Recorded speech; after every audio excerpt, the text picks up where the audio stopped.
നമസ്കാരം. ആധാർ ഉള്ളവരും ആധാർ ഇനി എടുക്കാൻ ഉദ്ദേശിക്കുന്നവരുമായിട്ടുള്ള മുഴുവൻ ആൾക്കാരും ഈ വീഡിയോ മുഴുവനായിട്ട് കാണാൻ ശ്രദ്ധിക്കുക. നമ്മൾ ആധാർ എടുക്കുന്ന സമയത്ത് കൊടുക്കുന്ന വിവരങ്ങൾ 100% ശരിയാണ് എന്ന് പലതവണ പരിശോധിച്ച് ഉറപ്പുവരുത്തിയിട്ടേ ഫൈനൽ ചെയ്യാവൂ. കാരണം നേരത്തെ പോലെ അക്ഷയയിൽ ചെന്നിട്ടോ മറ്റെവിടെയെങ്കിലുമൊക്കെ ചെന്ന് തിരുത്തിക്കളയാം, എന്തെങ്കിലും തെറ്റുപറ്റിക്കഴിഞ്ഞാൽ തിരുത്തിക്കളയാം, പേരിന്റെ അക്ഷരം മാറ്റിക്കളയാം എന്നൊക്കെയുള്ള ധാരണയുണ്ടല്ലോ, അത് അവസാനിക്കുകയാണ്.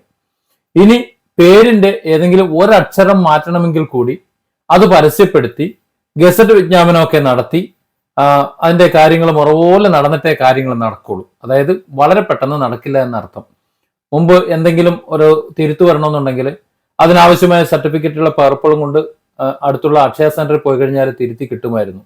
പക്ഷെ ഒരുപാട് സൈബർ തട്ടിപ്പുകൾ, ആധാർ തട്ടിപ്പുകളൊക്കെ നടക്കുന്ന സാഹചര്യത്തിൽ ഇനി മുതൽ ആധാറിലെ അത്തരം തിരുത്തുകൾക്ക് ഗസറ്റ് വിജ്ഞാപനം നിർബന്ധമാക്കിയിരിക്കുകയാണ്. പേരിന്റെ ഏത് ഭാഗം എന്നുള്ളതില്ല, ഏത് ഭാഗം മാറ്റണമെന്നുണ്ടെങ്കിലും PAN card, voter I D card, driving licence, service തിരിച്ചറിയൽ കാർഡ്, അല്ലെങ്കിൽ ഫോട്ടോ പതിച്ചിട്ടുള്ള പുതിയ SSLC ബുക്ക്, പാസ്പോർട്ട്, ഇങ്ങനെയുള്ള ഏതെങ്കിലും ഒരു രേഖ, ആധികാരിക രേഖയും നമ്മൾ കൊടുക്കണം. നിലവിലും അത് തന്നെയാണ് അവസ്ഥ. പക്ഷെ ഇത്രയും കടുപ്പിച്ച ഒരു തീരുമാനമില്ലായിരുന്നു. ഒരു കാര്യം ശ്രദ്ധിക്കുക, നേരത്തെ നമുക്ക് ആധാറിലെ പേര് തിരുത്താൻ, അക്ഷരമോ പേരോ തിരുത്താൻ വേണ്ടി പരമാവധി 2 അവസരങ്ങളാണ് തന്നിരുന്നത്. അതിന് മാറ്റമൊന്നുമില്ല, ഇപ്പോഴും 2 അവസരങ്ങൾ തന്നെ ഉള്ളൂ. നേരത്തെ ആധാർ എടുക്കാൻ വേണ്ടി ബാങ്കിന്റെ പാസ്ബുക്ക്, നമ്മുടെ അക്കൗണ്ടിന്റെ പാസ്ബുക്ക് അഡ്രസ് പ്രൂഫായി നമുക്ക് കൊടുക്കാമായിരുന്നു. പക്ഷെ ഇനി അത് മാത്രം പോരാ, ബാങ്കിൽ നിന്നുള്ള ഒരു സാക്ഷ്യപത്രം വേണം. അതായത് നമ്മുടെ ബാങ്കിൽ ഈ അക്കൗണ്ട് എടുക്കുന്ന സമയത്ത് അവിടെ KYC രേഖകൾ അവിടെ ലഭ്യമാണെന്ന് ബാങ്കിൽ നിന്ന് ശാഖാ മാനേജർ സാക്ഷ്യപത്രം നൽകണം. അല്ലാതെ പാസ്ബുക്കുമായി നേരെ ചെന്ന് അവിടെ നമ്മൾ KYC കൊടുത്തിട്ടുണ്ട് എന്ന് സ്വയം സമാധാനിച്ചുകൊണ്ട് ചെന്നിട്ട് ഒരു കാര്യമില്ല. ആധാറിൽ ജനന തീയതിയാണ് തിരുത്തുന്നുണ്ടെങ്കിൽ നേരത്തെ തന്നെ തീരുമാനിച്ചിരുന്നു ഒരൊറ്റ അവസരമേ നൽകൂ എന്ന്. ഇപ്പോഴും ഒരൊറ്റ അവസരമേ നൽകൂ. പക്ഷെ 18 വയസ്സുവരെയുള്ള ആ വ്യക്തികൾ ആരെങ്കിലുമാണ് ആധാർ തിരുത്തുന്നുണ്ടെങ്കിൽ അവർക്ക് അതത് സംസ്ഥാനത്തെ അംഗീകൃത അധികാരികൾ നൽകുന്ന സർട്ടിഫിക്കറ്റ്, അതായത് ജനന സർട്ടിഫിക്കറ്റ്, അത് മാത്രമേ സ്വീകരിക്കുള്ളൂ. അല്ലാതെ പാസ്പോർട്ട്, അതുപോലെ SSLC ബുക്ക്, അതൊക്കെ നേരത്തെ ജനനത്തീയതി രേഖയായിട്ട് സ്വീകരിച്ചിരുന്നു, അതൊക്കെ എടുത്ത് മാറ്റിയിട്ടുണ്ട്. ഇനി 18 വയസ്സിന് മേലെ പ്രായമുള്ളവരാണെങ്കിൽ അവർക്ക് ജനനത്തീയതി തിരുത്താൻ വേണ്ടിയിട്ടുള്ള ആധികാരിക രേഖയായി SSLC ബുക്ക് ഉപയോഗിക്കാം. അവരുടെ കവർ പേജ്, അതുപോലെ ബോർഡിന്റെ സീല് പതിച്ചിട്ടുള്ള മാർക്ക് ഷീറ്റിന്റെ പേജ്, അത് രണ്ടും സബ്മിറ്റ് ചെയ്യാം.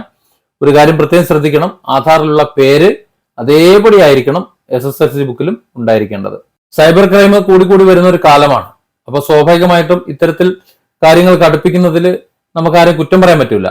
ആധാർ സെന്ററിൽ നിന്ന് പോരുന്നതിന് മുമ്പ് നമ്മൾ ഉറപ്പുവരുത്തേണ്ട ചില കാര്യങ്ങളുണ്ട്. പുതുതായി ആധാർ എടുക്കുമ്പോൾ നമ്മുടെ കണ്ണും കൈവിരലിന്റെ അടയാളങ്ങളും ഒക്കെ എടുത്ത ശേഷം നമ്മുടെ വിവരങ്ങളൊക്കെ രേഖപ്പെടുത്തി നമ്മൾ പോരുമ്പോൾ ഫൈനൽ ചെയ്യുന്നതിന് മുമ്പ് നമ്മൾ കൊടുത്തിട്ടുള്ള വിവരങ്ങളെല്ലാം ശരിയാണ് എന്ന് ഉറപ്പിക്കണം. ഒരക്ഷരത്തെറ്റ് പോലും ഇല്ല എന്ന് 100% ഉറപ്പിക്കണം.